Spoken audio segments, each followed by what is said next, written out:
Hello, I'm David Eads with BBC World News. Our top stories. An EgyptAir passenger plane flying from Paris to Cairo has disappeared over the eastern Mediterranean. Egyptian officials say it may have crashed. 66 people were on board, among them 30 Egyptians and 15 French nationals. In other news, as protests grow against Venezuela's embattled President Maduro, he says he's ready to increase his powers under a state of emergency.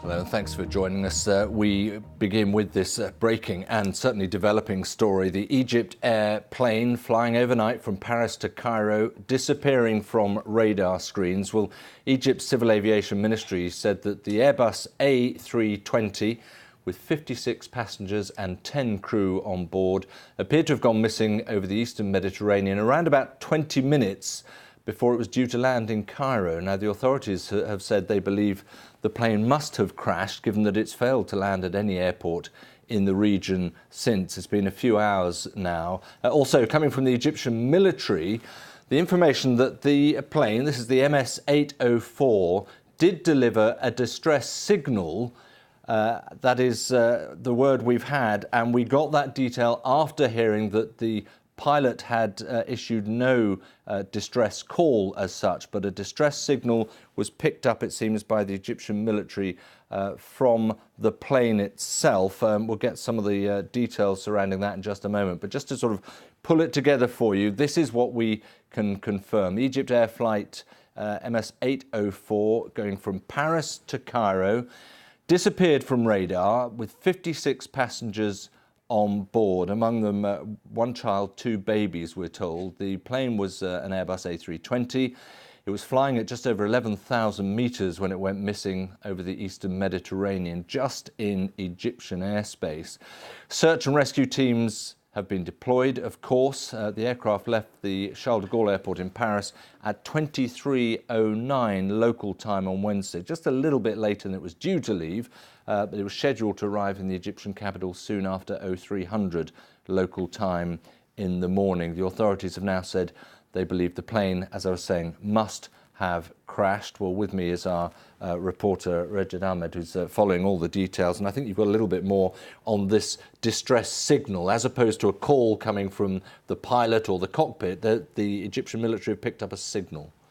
That's right. We don't know a lot about it. So the Egyptian Armed Forces say that they received this distress signal at 2:26 a.m. GMT. Now, what's odd about this is that EgyptAir says it lost the radar signal at 12:45 a.m. GMT. So that's almost 2 hours earlier. So it's quite confusing information. It's not very clear.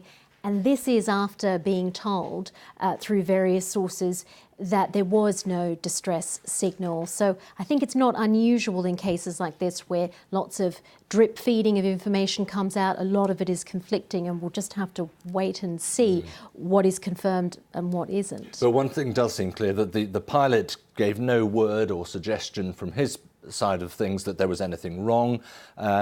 Radar signal was lost. A distress signal appears to have been picked up. I understand that there are experts who tell you that may only come in fact, sometime later. And possibly this is the reason why the authorities are prepared to say, I mean, they're still hedging, aren't they, Reggie? But they're prepared to say, yes, we confirm the possibility it has crashed. The French are saying we rule nothing out.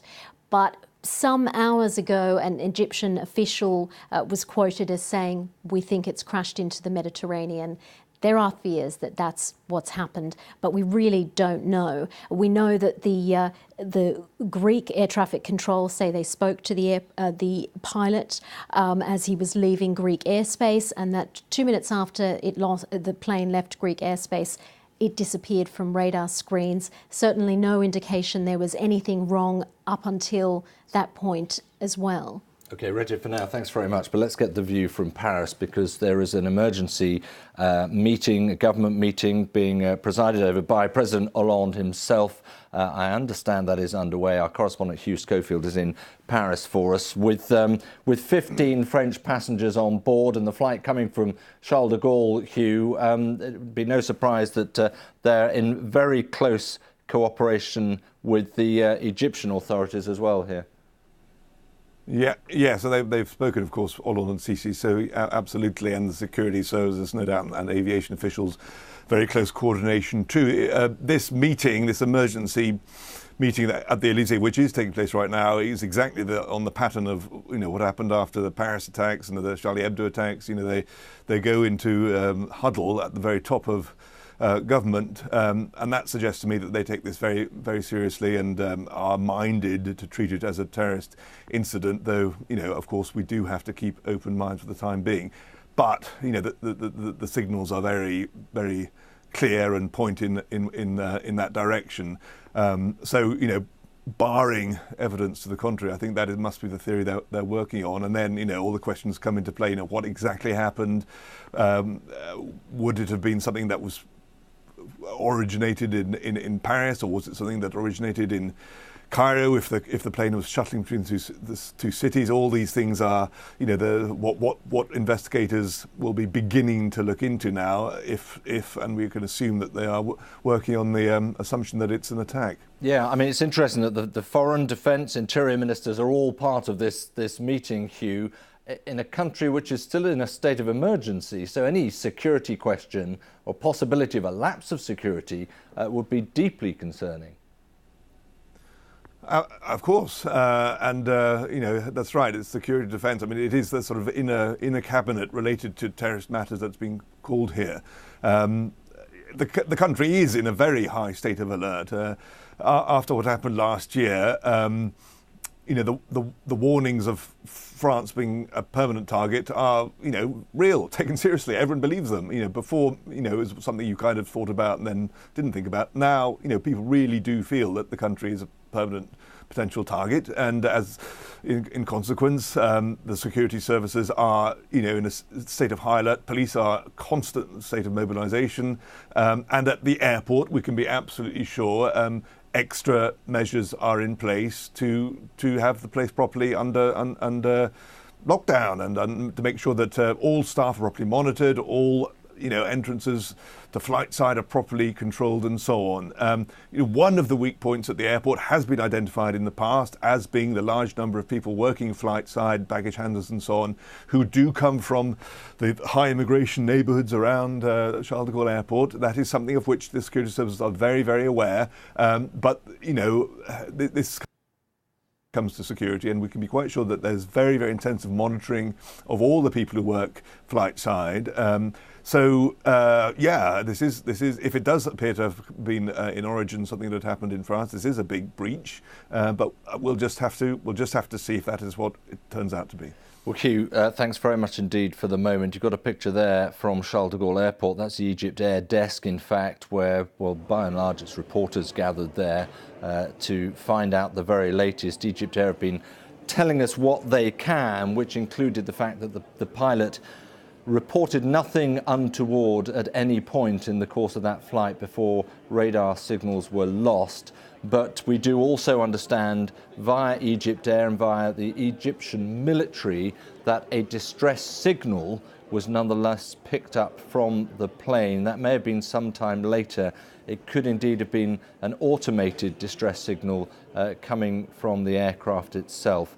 So that's the view from Paris. Rejid Ahmed's with me, just following through the situation. Let's just focus for a moment, if we can, on Cairo as well, Reggie, because I'm afraid we're getting involved already in the what happened where and how. There are family who've gathered at the airport waiting for any sort of detail at all. So the authorities have their hands full there. That's right. And interestingly, the EgyptAir has just tweeted that it's urging media to abide by official news issued by the company. So you're getting a sense that EgyptAir is saying there's a lot of conflicting information out there. will tell you what we know is happening. But we also know that the Minister of Civil Aviation in Egypt has arrived at EgyptAir's crisis centre. We know that families have been arriving at Cairo Airport, and that happened a little while ago, as well as the Prime Minister. So they'll be there wanting to get information about friends and loved ones. Some time ago, EgyptAir issued a special phone number for families to call if they wanted any information, if they feel that they knew someone on the flight. So there's been a lot of that happening. And we also know the French president spoke to his Egyptian counterpart as well, and they're saying that they'll cooperate very closely. Just give us a run through, can you? I mean, we know that by and large we're talking about Egyptian and French passengers, but a lot of nationalities on this flight, in fact. That's right, and we did get from EgyptAir a breakdown of all the passengers at least. There were 10 staff members on board, 3 of them security. But in terms of the passengers, we know that 15 are French and 30 are Egyptian, so the majority Egyptian. But there's also someone from Belgium, 2 Iraqis, a Kuwaiti, a Saudi Arabian national, a Sudanese national, a Chadian national, someone from Portugal, Algeria, Canada as well. So quite varied nationalities on that flight. Right, we're just hearing via the French television that the Egyptian Civil Aviation Minister is being quoted as saying the plane has crashed. We still don't have confirmation of that. They were earlier saying they had agreed that there was every possibility it had crashed. So we still wait for the precise details of that. This is the scene. Well, in fact, these are library pictures for you of the airport there. As they await, the families await further details on that. And it was being billed as a search and rescue operation. Perhaps now it's a search operation, Regia, but there's a lot of traffic out in the Med at the moment. One would expect someone to have seen something. That's right. We haven't heard anything in terms of witnesses. All we know is that the Egyptian authorities and the Greek authorities are helping as well, have identified a search area in the Mediterranean. Presumably they looked at that radar signal, extrapolated and the area where the plane might have come down, and that's where they're looking at the moment. EgyptAir also said about an hour ago that search had been intensified, so they're certainly trying to get some answers as quickly as possible. The message coming from Hugh in Paris was fairly clear, wasn't it? Look, this looks like a crash. Maybe it's an explosion and there is debris, frankly, in the sea, which is a terrible fact for people to have to come to terms with, of course. But the Egyptian authorities are being a little bit more circumspect, it would seem, at the moment. It's so hard to know what could have happened. We do know there's a bit of a history there.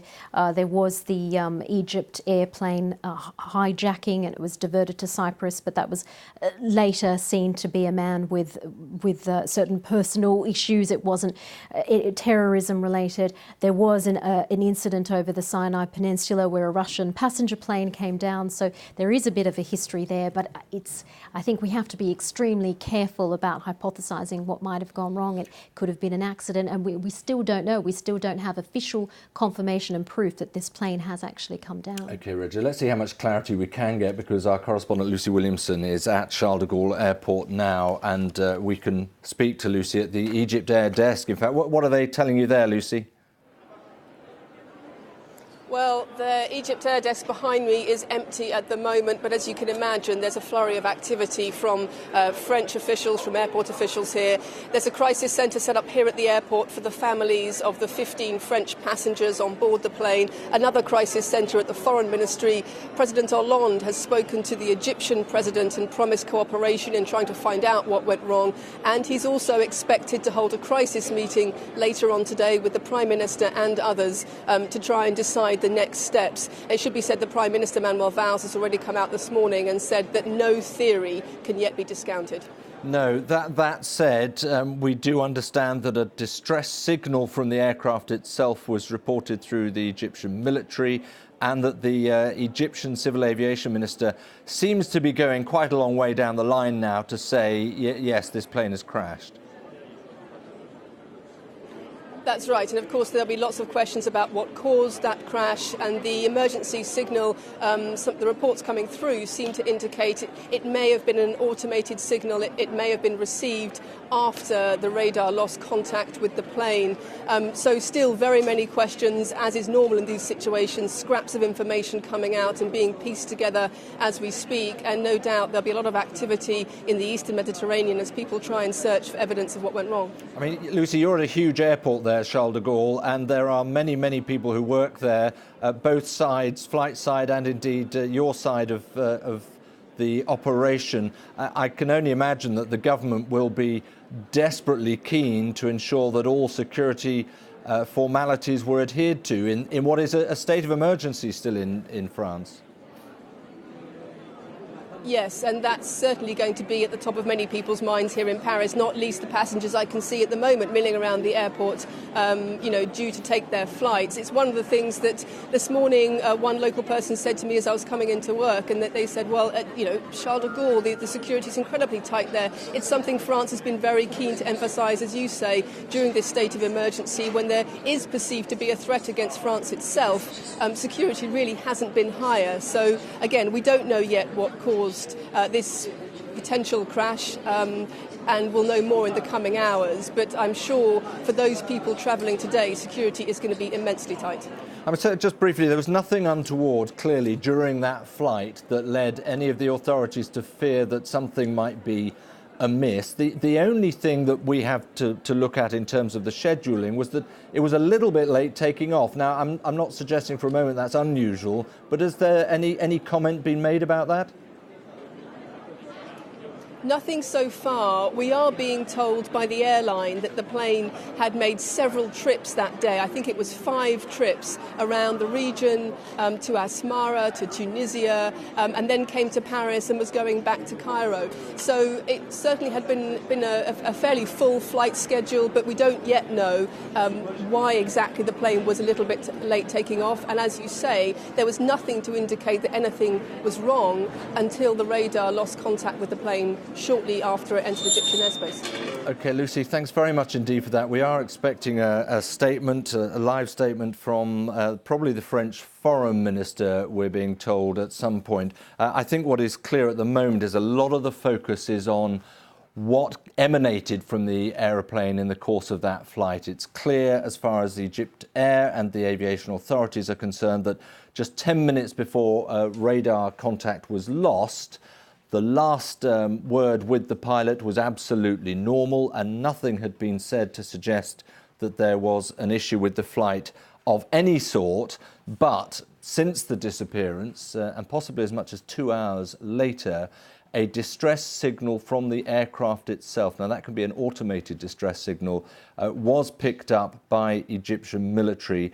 And I suggest that that is what has led to the civil aviation minister in Egypt suggesting that the plane has indeed crashed. With me is Rejid Ahmed, following all the details as they're coming in. And I mean, perhaps it's just worth recapping a little bit about the flight itself. Very much a routine flight, not that many people on board. That's right. So the first we heard that there was a problem was at 3 a.m., around 3 a.m. GMT, when EgyptAir tweeted that it had lost a radar signal of its plane. The flight left Paris at 21:09 GMT. That was Wednesday night. It was heading from Paris to Cairo, a well-known route, a very regular route, nothing unusual about that.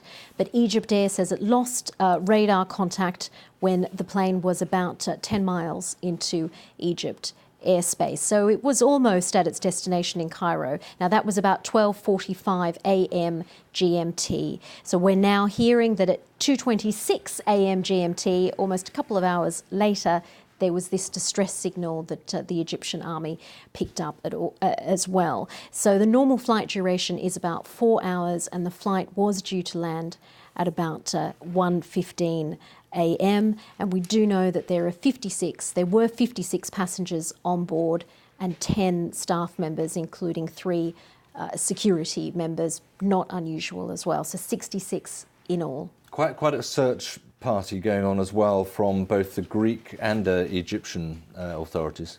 That's right. We understand that the Greek are involved, that the Egyptian authorities have brought in armed forces, naval aircraft as well. They've intensified the search, so they've clearly thrown resources at it in the hope of being able to find some trace of this plane. I was just seeing that even the Greeks have put out 1 frigate, 3 aircraft, 2 helicopters. So with some luck, they will have something to report, hopefully at some point soon. Regid, thanks very much indeed. As I was saying, we are hoping to hear from the French government, a government minister, possibly